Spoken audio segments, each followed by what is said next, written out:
Number ನೆಚ್ಚರು ಬರಿದೆ ಕರೆವರು ನಂಬಲರಿಯರಿ ಲೋಕದ ಮನುಜರು ನಂಬದೆ ನೆಚ್ಚದೆ ಬರಿದೆ ಕರೆವರ ಕೊಂಬ ಮೆಟ್ಟಿ ಕೂಗೆಂದ ಕೂಡಲ ಸಂಗಮ ದೇವ. ಜಗತ್ತ ನಡೆದಿದ್ದ ಎದ್ರ ಮ್ಯಾಗ ಅಂದ್ರೆ ಒಂದು ನಂಬಿಕೆ ಮ್ಯಾಗ. ಇಡೀ ಭೂಮಂಡದೊಳಗಿರ್ತಕ್ಕಂಥ 84 ಲಕ್ಷ ಜೀವರಾಶಿ ಎದ್ರ ಮ್ಯಾಗ ನಿಂತವಂದ್ರೆ ನಂಬಿಕೆ ಮ್ಯಾಗ. ಗಂಡನಿಗೆ ಹೆಂಡತಿ ಮ್ಯಾಗ ನಂಬಿಕೆ, ಹೆಂಡತಿಗೆ ಗಂಡನ ಮ್ಯಾಗ ನಂಬಿಕೆ, ಮಕ್ಕಳಿಗೆ ತಂದೆ ತಾಯಿಗಳ ಮೇಲೆ ನಂಬಿಕೆ, ತಂದೆ ತಾಯಿಗಳಿಗೆ ಮಕ್ಕಳ ಮೇಲೆ ನಂಬಿಕೆ, ಗುರುವಿಗೆ ಶಿಷ್ಯನ ಮೇಲೆ ನಂಬಿಕೆ, ಶಿಷ್ಯನಿಗೆ ಗುರುವಿನ ಮೇಲೆ ನಂಬಿಕೆ, ರೈತನಿಗೆ ಭೂತಾಯಿ ಮೇಲೆ ನಂಬಿಕೆ, ಭೂತಾಯಿಗೆ ರೈತನ ಮೇಲೆ ನಂಬಿಕೆ, ದೇಶದ ಗಡಿಯನ್ನು ಕಾಯ್ತಾ ಇರ್ತಕ್ಕಂಥ ವೀರ ಯೋಧರಿಗೆ ಭೂತಾಯಿ ಭಾರತ ಮಾತೆ ಮೇಲೆ ನಂಬಿಕೆ, ನನ್ನನ್ನು ಕಾಯ್ತಾ ಇರ್ತಕ್ಕಂಥ ನನ್ನ ಮಕ್ಕಳನ್ನ ಕಾಯ್ಬೇಕಂತ ತಿಳ್ಕೊಂಡು ಭಾರತ ಮಾತೆಗೆ ರೈತರ ಮೇಲೆ ಇರ್ತಕ್ಕಂಥ ನಂಬಿಕೆ. ಒಟ್ಟಾರೆ ಜಗತ್ತು ನಡೆದಿದ್ದ ನಂಬಿಕೆ ಮ್ಯಾಗ. ಆತಂದ ನಂಬರು ನೆಚ್ಚರು ಬರಿದೆ ಕರೆವರು ನಂಬಲ್ ಅರಿಯರಿ ಲೋಕದ ಮನುಜರು. ಜಗತ್ತು ನಡೆದಿದ್ದ ನಂಬಿಕೆ ಮ್ಯಾಗ ಐತೆವ. ನಾವು ಹೆಂಗ ನಂಬ್ತೀವಿ ಹಂಗ ಭಗವಂತ ನಮ್ಮ ಹಿಂದಿರ್ತಾನಂತ. ಅದಕ್ಕೆ ನಮ್ಮ ಮಂದಿ ಏನಂದ್ರೆ ಯಾರನ್ನ ನಂಬ್ರಿ ನೀವು, ನಿಮ್ಮ ಮನೆ ದೇವ್ರನಾರ ನಂಬ್ರಿ, ನಿಮ್ಮ ಕುಲ ದೇವ್ರನಾರ ನಂಬ್ರಿ, ಗುರುಗಳನಾರ ನಂಬ್ರಿ, ಯಾರನ್ನಾದ್ರೂ ನಂಬ್ರಿ, ಆದ್ರೆ ಮೊದಲು ನಂಬಿಕೆ ಬೇಕಂತ.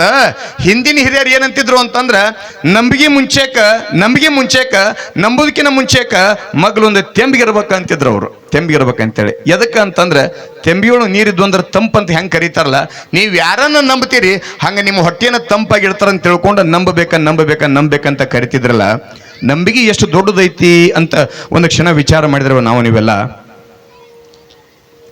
ನಿಮ್ಗೆಲ್ಲ ಗೊತ್ತು ಗರಗದ ಮಡಿವಾಳಪ್ಪ, ಸಮರ್ಥ ಸದ್ಗುರು ಸಿದ್ಧಾರೂಢರು ಇರ್ಬೋದು, ನವಲಗುಂದ ನಾಗಲಿಂಗಪ್ಪ, ಶಿಶ್ನಾಥ್ ಶರೀಫ್ ಅಜ್ಜ, 775 ವರ್ಷ ಬದುಕಿ ಹೋಗಿರ್ತಕ್ಕಂಥ ಹೊಸಳ್ಳಿ ಬುದೀಶ್ವರ ಅಜ್ಜ, ಗರಗದ ಮಡಿವಾಳಪ್ಪ, ಇವರೆಲ್ಲರೂ ಕೂಡ ಸಮಕಾಲಿಗರೇ. ಗರಗದ ಮಡಿವಾಳಪ್ಪ ತನ್ನ ಮಠದೊಳಗಿರುವಂಥ ಸಮಯದೊಳಗ ನೀವೆಲ್ಲರೂ ಕೂಡ ಹೆಂಗ ಆಗಾಗ ಪ್ರಸಾದ ಮಾಡಿಸ್ತಾರಲ್ಲ, ಇವತ್ತು ನೋಡಿ ಎಲ್ಲ ಕಡೆ ಪ್ರಸಾದ ಮಾಡ್ಸಾಕತ್ತೇರಿ. ಯಾರ ಮನೆ ಕರೆದ್ರು ಕೂಡ ಗರಗದ ಮಡಿವಾಳಪ್ಪ ಒಲ್ಲೆ ಅಂತಿದ್ದಲ್ಲ. ಶ್ರೀಮಂತರ ಕರೆದು ಕೂಡ ಅವ್ರ ಮನೆಗೆ ಹೋಗಿದ್ದ, ಬಡವರು ಕರೆದು ಕೂಡ ಅವ್ರ ಮನೆಗೆ ಹೋಗಿದ್ದ. ಹೋಗೋ ಮುಂದಾಗ ಮನ್ಯಾಗ ಆಯಿ ಅಮ್ಮ ಮತ್ತು ಮೊಮ್ಮಗ ಇಬ್ಬರೇ ಇದ್ರಂತೆ. ಅಮ್ಮ ಮತ್ತು ಮೊಮ್ಮಗ ಇಬ್ಬರೇ ಇರ್ಬೇಕಾದ್ರೆ ಮಡಿವಾಳಪ್ಪನ ಮಠಕ್ಕೆ ಹುಡುಗ ಹೋದಾಗ ಊಟಕ್ಕೆ ಕರೆಯಕ್ಕೆ ಬಂದರು. ಮಡಿವಾಳಪ್ಪ ಹೋದಾಗ ಆ ಹುಡುಗನ ಒಂದು ಭಾವನೆ ಹುಡುತಂತ. ಏನು ಅಂತಂದ್ರೆ ನಾನು ಕೂಡ ಮಡಿವಾಳಪ್ಪ ಅಜ್ಜನ ನನ್ನ ಮನೆಗೆ ಊಟಕ್ಕೆ ಕರ್ಕೊಂಡ್ ಬರ್ಬೇಕಂತ ಹೇಳಿ. ನನ್ನ ಅಜ್ಜನ ಅಪ್ಪ ಮಡಿವಾಳಪ್ಪ ನನ್ನ ಮನೆಗೆ ಊಟಕ್ಕೆ ಕರ್ಕೊಂಡ್ ಬರ್ಬೇಕಂತ ತಿಳ್ಕೊಂಡು ಆ ಹುಡುಗ ವಿಚಾರ ಮಾಡಿದಾಗ ಬಹುಶಃ ನಮ್ಮ ಮನೆಗೆ ಬರ್ತಾನಲ್ಲ ಗೊತ್ತಿಲ್ಲ ಅಂತೇಳಿ ಮನೆಗೆ ಸೀದಾ ಮನೆಗೆ ಬಂದ ಅವ್ರ ಅಮ್ಮನಿಗೆ ಏನಂತ, ಯಮ್ಮ ಮತ್ತೆ ಹಿಂಗೆ ಗರಗದ ಮಡಿವಾಳಪ್ಪನನ್ನ ಎಲ್ಲರೂ ಕೂಡ ಮನೆಗೆ ಊಟಕ್ಕೆ ಕರ್ಕೊಂಡು ಹೊಂಟಾರ, ಮತ್ತು ನಾನು ಕೂಡ ನನ್ನ ಮನೆಗೆ ಕರ್ಕೊಂಡ್ ಬರ್ಬೇಕಂತ ಮಾಡೀನಿ, ಹೆಂಗೆ ಮಾಡಲಿ ಅಂತ ಮೊಮ್ಮಗ ಅದ ತಿಳುವಳಿಕೆ ಬರಕತ್ತೈತೆ. ಆ ಹುಡುಗ ಹೋಗಿ ಅವ್ರ ಅಮ್ಮ ಕೇಳಿದ. ಅವ್ರ ಅಮ್ಮನ್ಲು, ತಮ್ಮ ನಾವೆಲ್ಲ ಬಡವರು ಅದೀವಿ, ನಮ್ಮಂಥವ್ರ ಮನೆಗೆ ಅಂತ ದೊಡ್ಡ ಬರಂಗಿಲ್ಲ ಅಂತೇಳಿ ಮೊಮ್ಮಗನ ಸಮಾಧಾನ ಮಾಡಿದ್ಲಕ್ಕಿ. ಏನು ತಿಳ್ಕೊಂಡಾಳ, ಕರೆದ್ರೆ ಬರಂಗಿಲ್ಲ ಅಂತ ತಿಳ್ಕೊಂಡಾಳ ಅಮ್ಮ. ಆ ಮೊಮ್ಮಗ ಯಾವಾಗ ಈ ಮಾತು ಕೇಳಿದ, ಅಮ್ಮನ ಮಾತು ಕೇಳಿದ ತಕ್ಷಣ ಹಂಗಾರೆ ಕೇಳೇ ಬರ್ಬೇಕ್ತದೆ ಅಂತ ತಿಳ್ಕೊಂಡು ಆ ಹುಡುಗ ಮರಳಿ ಸಾಯಂಕಾಲ ಮಡಿವಾಳಪ್ಪನ ಮಠಕ್ಕೆ ಬಂದ. ಮಡಿವಾಳಪ್ಪನ ಮಠಕ್ಕೆ ಬಂದಾಗ ಮಡಿವಾಳಪ್ಪನವ್ರು ಕುಂತ್ಕೊಂಡಾಗ ಆ ಹುಡುಗನಂತ, ಯಪ್ಪ ಮತ್ತೆ ಹಿಂಗೆ ನಾವು ಭಾಳ ಬಡವರಿದೀವಂತ, ಬಡವ್ರ ಮನೆಗೆ ನೀವೇನ ಭಿನ್ನಾಕ್ ಬರೋದಿಲ್ಲ ಅಂತ, ಊಟಕ್ಕೆ ಬರಂಗಿಲ್ಲ ಅಂತಲ್ಲ. ಹೌದನ್ರಿ ಅಂದಾಗ ಮಡಿವಾಳಪ್ಪ ಅಜ್ಜಂದ, ಯಾರು ಅಂದ್ರು ತಮ್ಮ ಹಂಗೇನಿಲ್ಲ, ಯಾರು ಕರೆದ್ರು ಕೂಡ ಎಲ್ಲರ ಮನೆಗೆ ಬಂದು ಆಶ್ರಮ ಮಾಡುವಂಥ ಕರ್ತವ್ಯ ನಂದೈತಿ, ಬರ್ತೀನಿ ಅಂದ ಮಡಿವಾಳಪ್ಪ. ಅಂದ್ಕೊಳ್ಳಿ ಆ ಹುಡುಗನ ಎಷ್ಟು ಖುಷಿ ಆತಲ್ಲ. ಹಂಗ ನಾಳೆ ನಮ್ಮ ಮನೆಗೆ ಊಟಕ್ಕೆ ಬರ್ತೀನಪ್ಪ, ಬರ್ತೀನಿ ತಮ್ಮ ಅಂದ. ಆ ಹುಡುಗ ನಕ್ಕೊಂತ ಓಡೋಡಿ ಮನೆಗೆ ಬಂದ ತಕ್ಷಣ ಮನ್ಯಾಗ ಅಮ್ಮಗೆ ಹೇಳ್ದ, ಯಮ್ಮ ಮತ್ತೆ ಹಿಂಗ ನೀ ಹೇಳಿದ್ ಏನಂತ, ಮಡಿವಾಳಪ್ಪ ದೊಡ್ಡವ್ರ ಮನೆಗೆ ಮಾತ್ರ ಊಟಕ್ಕೆ ಹೋಗಂತ ತಿಳ್ಕೊಂಡು ಹೇಳಿದಿ, ಇಲ್ಲ ಯಾರ ಕರು ಕೂಡ ಎಲ್ಲರ ಮನೆಗೆ ಬರ್ತಾನಂತ ನಮ್ಮ ಮನೆಗೆ ಊಟಕ್ಕೆ ಹೇಳಿ ನಾಳೆ ಬರ್ತೀನಿ ಅಂದಾನ. ಅಮ್ಮ ತಿಳ್ಕೊಂಡು ಇಟ್ಟ ಸಣ್ಣ ಹುಡುಗ ಕರೆದ ಅವೇನು ಮಡಿವಾಳಪ್ಪ ಬರ್ತಾನ ಏನೋ ಹ್ಞೂ ಅಂದಿರೋ ಬಿಡ ಅಂತ ತಿಳ್ಕೊಳಕ್ಕೆ ಸುಮ್ಮನೆ ಬಿಟ್ಲ. ಮರುದಿವ್ಸ ಬೆಳಗ್ಗೆ ಹರಿತೇವ. ಬೆಳಗ್ಗೆ ಹರಿದ ತಕ್ಷಣ ಬೆಳಗ್ಗೆ ಮುಂಜಾನೆ 10 ಗಂಟೆ ಆಗಿತ್ತ. ಮಡಿವಾಳಪ್ಪ ಸೀದಾ ಮನೆ ಮುಂದೆ ಬಂದ ಬಟ್ಟ. ಯಾವಾಗ ಗರಗದ ಮಡಿವಾಳಪ್ಪ ಮನೆ ಮುಂದೆ ಭಾಳ ಚಂದ ಮಲ್ಲಿಗೆ ಹೂವಿನ ಅಂಟನ್ನು ಹಚ್ಚಿದ್ಲ ಆ ತಾಯಿ. ಮಲ್ಲಿಗೆ ಹೂವಿನ ಅಂಟನ್ನು ಹಚ್ಚಿದಾಗ ಭಾಳ ಚಂದ ಇಡೀ ಮನೆಯೆಲ್ಲ ಸುವಾಸನೆ ಬೀರ್ತಾ ಇತ್ತ. ಮಡಿವಾಳಪ್ಪ ಮನೆ ಮುಂದೆ ಬಂದು ಯಾವ ನಿಂತ್ಕೊಂಡಾನ. ಅವಾಗ ಮುದಿಕಲ್ಲ ಅಂತ, ಅಯ್ಯೋ ಇದ್ರದ್ದು ನಂಗ್ಲಿ ಇದೆಯಂತದ ಸಣ್ಣ ಹುಡುಕರ್ ಬಂತ ಮಡಿವಾಳಪ್ಪನ ಕತ್ಲಾಕಿ ಮನಸ್ನ್ಯಾಗ. ಆಕೆ ಕೊಡ್ಬೇಕನ್ನೋ ಭಾವನೆ ಇಲ್ಲ. ನಮ್ಮಂತ ಸಣ್ಣವ್ರನ್ನೇ ಬರಲ್ಲ, ಮೊಮ್ಮಗ ಹಿರ್ ಬಿಡ್ತಾನೆ ತಿಳ್ಕೊಂಡು ಆಕೆ ಅನ್ಕೊಂಡಿಲ್ಲ. ಆದ್ರೆ ಆ ಹುಡುಗನ ನಂಬಿಕೆ ಮಡಿವಾಳಪ್ಪನ ಮ್ಯಾಗಿತ್ತು.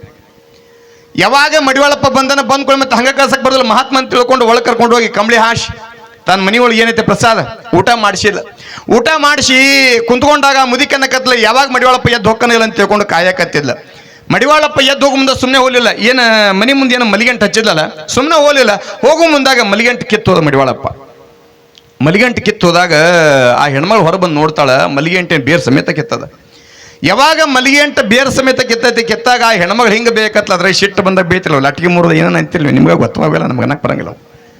ಸಿಟ್ಟು ಬಂದಾಗ ಏನು ಅಂತಿರ್ತಲ್ಲ ಹಂಗ ಹೆಣ್ಮಗಳು ಬೇಕತ್ಲ ಯಾರು ಕಿತ್ತಾರ ಯಾರು ಮುಡ್ದಾರ ಅವ್ರ ಮನೆ ಹಂಗ ಅಲ್ಲಿ ಅವ್ರ ಮನೆ ಹಿಂಗ ಅಲ್ಲಿ ಅವ್ರು ಹಂಗೆ ಬಿದ್ದು ಹೋಲಿ ಹಿಂಗೆ ಬಿದ್ದು ಹೋಲಿ ಏನೆಲ್ಲ ಚಲೋ ಮಾಡಿಲ್ಲ ಅನ್ನೋದ್ರೊಳಗೆ ಮಗ್ಳದ್ದು ಹೆಣ್ಮಗಳು ಯವ್ವ ಯಾರೂ ಕಿತ್ತಿಲ್ಲ ಮಡಿವಾಳಪ್ಪನ ಬಂದ ಬೇರೆ ಕಿತ್ತೋಗೇನೆ ಅಂತ ತಿಳ್ಕೊಂಡೊಳಗೆ ಆಕೆ ಅಂದ್ಲು ಸಣ್ಣ ಹುಡುಗ ಕರೆದ್ರೆ ಊಟಕ್ಕೆ ಬಂದಾನ ನಮ್ಮಂತ ದೊಡ್ಡವ್ರು ಕರೆದ್ರೆ ಬರಂಗಿಲ್ಲ ಅದ್ರ ಬಂದಾನ ಉಂಡನ ಸುಮ್ಮನೆ ಹೋಲಿಲ್ಲ ಈ ನಮ್ಮ ಮಲಿಗೆಂಟಿನ ಗಿಡ ಕಿತ್ತೋಗೇನೆ ಅಂತಂದ್ರೆ ಅವ್ನು ಹಂಗ ಬಿಡಬಾರ್ದಂತ ತಿಳ್ಕೊಂಡು ಸೀದಾ ಹೋಗ್ಲಕ್ಕೆ ಎಲ್ಲಿಗೆ ಮಡಿವಾಳಪ್ಪನ ಮಠಕ್ಕೆ ಹೋಲ್ ಗರಗದ ಮಡಿವಾಳಪ್ಪನ ಮಠಕ್ಕೆ ಹೋಗಿ ಮಡಿವಾಳಪ್ಪ ಅಂತ ಏ ಮಡಿವಾಳಪ್ಪ ನೀನು ಏನೋ ನನ್ನ ಮೊಮ್ಮ ಕರ್ದ ಅಂತ ತಿಳ್ಕೊಂಡು ಕರೆಸಿ ಪ್ರಸಾದ ಮಾಡಿಸೀನಿ ಪ್ರಸಾದ ಮಾಡಿಸಿ ಋಣಕ್ಕೆ ನನ್ನ ಮನೆ ಮುಂದಿದ್ದಂಥ ಮಲಿಗೆಂಟು ಕಿತ್ತೋಗಿಯಲ್ಲ ನೋಡು ಮಡಿವಾಳಪ್ಪ ನಾಳೆ ಬೆಳಗ್ಗೆ ಎದ್ದು ಕೂಡಲೇ ಆ ಮಲಿಗೆ ಹೋಗಿ ಬಿಡಲಿಲ್ಲ ಅಂತಂದ್ರೆ ನೀನು ಚಟ್ಟನ ಬೈತೀನಿ ಅನ್ಲಾಕಿ ಸಿಟ್ಟು ಬಂದ ಬೈತಿಲ್ಲ ಹಂಗೆ ಏನು ಅನ್ನಕತ್ಲ ಮಡಿವಾಳಪ್ಪ ನಗಕತ್ತ ನಗು ಮುಂದಾಗ ಮಡಿವಾಳಪ್ಪ ಜನ್ನಂತ ಇವ ಚಿಂತೆ ಮಾಡಬೇಡ ಆ ಬೇರೆ ಎಲ್ಲಿ ಮಟ್ಟ ಕಿತ್ತದಲ್ಲ ಆ ಬೇರೆ ಎಲ್ಲಿ ಮಟ್ಟ ಕಿತ್ತದಲ್ಲ ಅಲ್ಲಿ ಮಟ್ಟ ತೆಗಿ ಆ ಬೇರೆ ಎಲ್ಲಿ ಮಟ್ಟ ಕಿತ್ತದಲ್ಲ ಅಲ್ಲಿ ಮಟ್ಟ ತೆಗಿ ಹೊಳ್ಳಿ ನೆಡುತ್ತಾಯಿ ಬೆಳಗರ್ತಿ ಹೂ ಬಿಡ್ತಾವ ಅಂದ ಮಡಿವಾಳಪ್ಪ ಆತನ್ ತಿಳ್ಕೊಂಡು ಬಂದ್ಲ ಹೆಣ್ಮಗಳ ನೆನಪಿರ್ಲಿತ್ತಾಯಿ ನಂಬಿಕೆ ಹೆಂಗೈತಿ ಗುರುವಿನ ಮ್ಯಾಗ ಅಂತಂದ್ರ ಆ ಹುಡುಗ ನಂಬಿದ್ದ ಆ ಆಯಿ ಬಂದ ಅಮ್ಮ ಬಂದು ಯಾವಾಗ ಬೇರೆ ಸಮೇತ ಕಿತ್ತಾನ ಎಲ್ಲಿ ಮಟ್ಟ ಬೇರ್ ತೆಗದದೆ ಅಲ್ಲಿ ಮಟ್ಟ ತೆಗದಾಗ ಆಶ್ಚರ್ಯ ಏನಾಗಿತ್ತಂದ್ರೆ ಒಂದು ಬಂಗಾರದ ಹಂಡೆ ಎತ್ತಿತ್ತಂತ ಬಂಗಾರದ ಹಂಡೆ ಹತ್ತಿದಾಗ ಆ ತಾಯಿಲ್ಲ ಸುಮ್ಮನೆ ಹೋಗಿ ಮಡಿವಾಳಪ್ಪಗೆ ಬೇದ್ ಬಿಟ್ನಲ್ಲಪ್ಪ ಅಂತ ತಿಳ್ಕೊಂಡು ಹೇಳಿದಾಗ ಮುಗ್ಧ ಮನಸ್ಸಿನ ಭಕ್ತಿ ನಂಬಿಕೆಗೆ ಭಗವಂತ ಯಾವ ಸಮಯದೊಳಗೆ ಹೆಂಗೆ ಒಲಿತಾನೋ ಗೊತ್ತಿಲ್ಲ ಹೆಂಗೆ ಆಶೀರ್ವಾದ ಮಾಡ್ತಾನೋ ಗೊತ್ತಿಲ್ಲ ಕಾರಣ ನಂಬರು ನೆಚ್ಚರು ಬರಿದೆ ಕರೆವರು ನಂಬಲರಿಯದಿ ಲೋಕದ ಮನುಜರು